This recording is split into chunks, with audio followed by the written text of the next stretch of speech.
Yuk.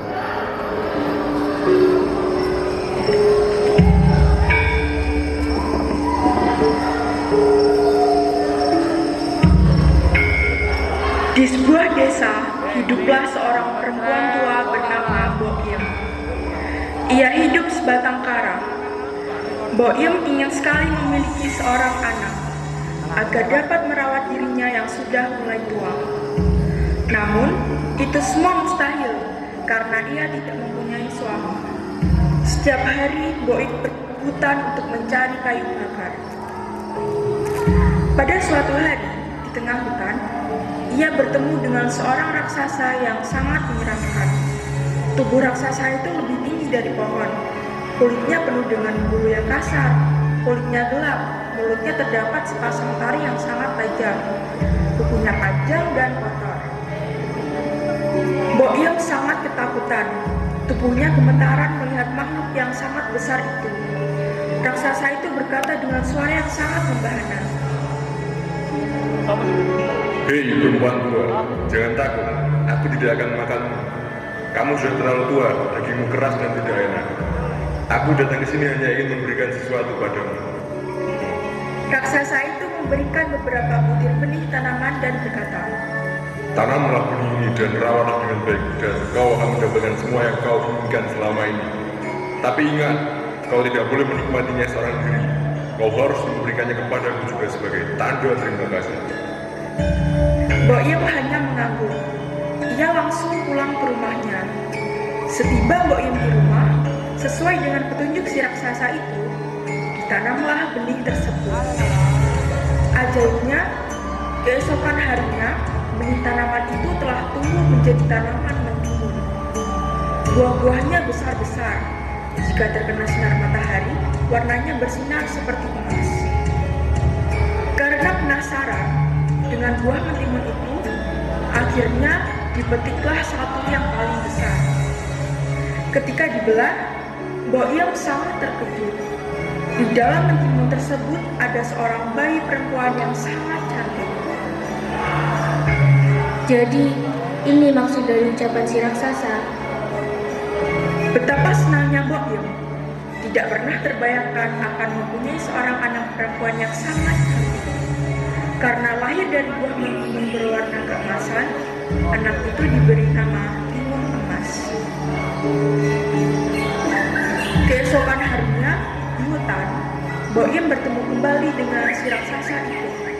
Raksasa itu berkata, Engkau sudah mendapatkan apa yang kau inginkan selama ini. Sesuai dengan janjimu, kau harus membaginya denganku. Boim bingung. Ia bertanya, Bagaimana mungkin bayi perempuan bisa dibagi? Tidak usah bingung perempuan tua. Kau boleh memilikinya sampai usia 17 tahun. Selanjutnya, anak itu akan menjadi santapanmu. Baiklah raksasa, aku akan merawat anak itu dan menganggap anak itu anakku sendiri sampai usia 17 tahun.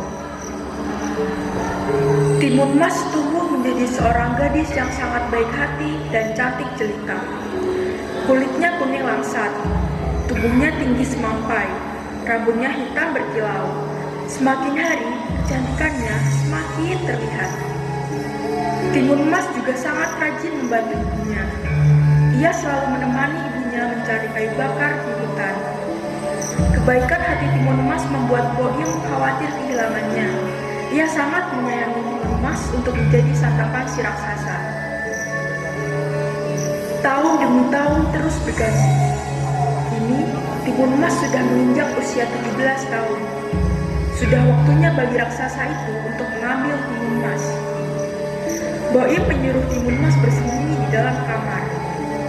Tiba-tiba terdengar suara dentuman yang sangat keras. Itu adalah suara langkah kaki si raksasa. Boim gemetar ketakutan.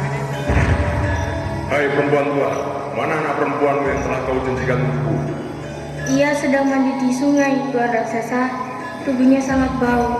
Kau tidak akan suka memakainya. Baiklah, aku akan kembali seminggu lagi.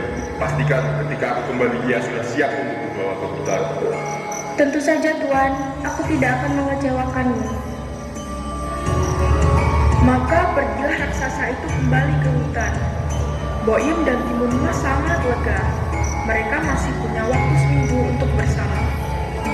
Namun, setelah seminggu berlalu dan raksasa itu datang kembali, ibu dan anak ini tetap tidak mau berpisah. Timun Mas kembali bersembunyi. Kali ini di dapur, di dalam tempayan air yang kosong. Hai perempuan tua, aku kembali untuk menagih janjimu. Cepat serahkan anak perempuanmu.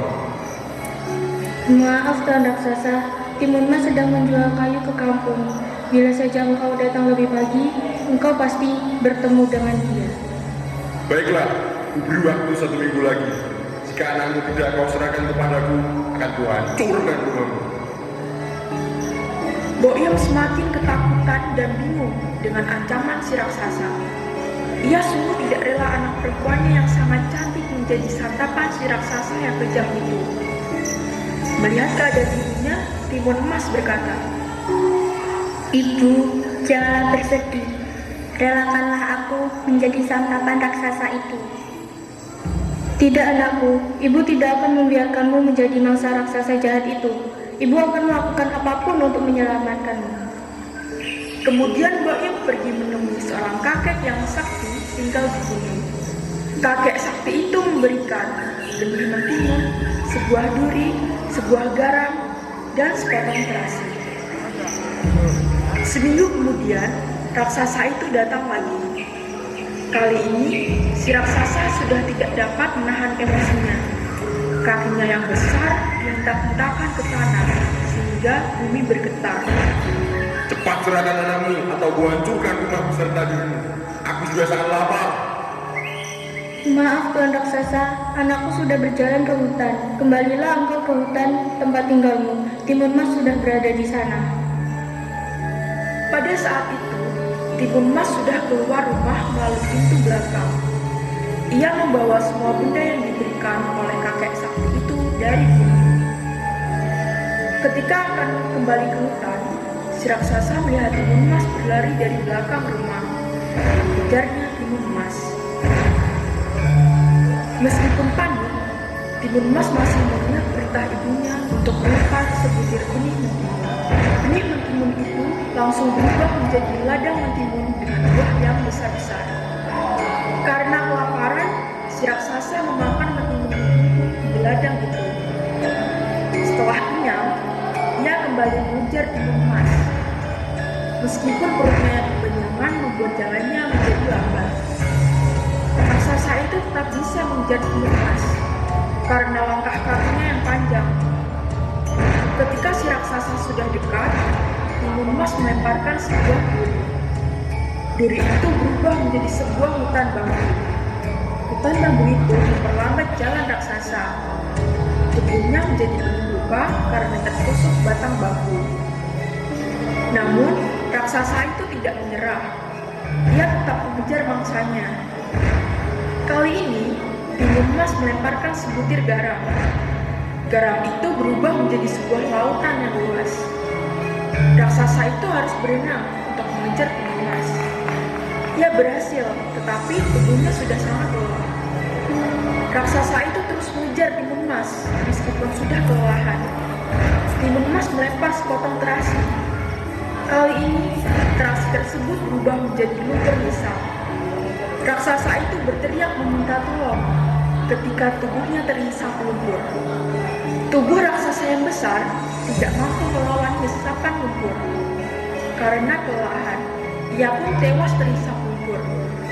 Maka tamatlah riwayat raksasa jahat itu. Setelah bebas dari raksasa jahat itu, kehidupan Timun Mas dan Boim membaik. Timun Mas bertemu dengan seorang pangeran dari negeri seberang. Pangeran itu jatuh cinta kepadanya. Mereka pun menikah. Timun Mas dan Boim diboyong oleh pangeran itu ke istananya. Mereka hidup bahagia selama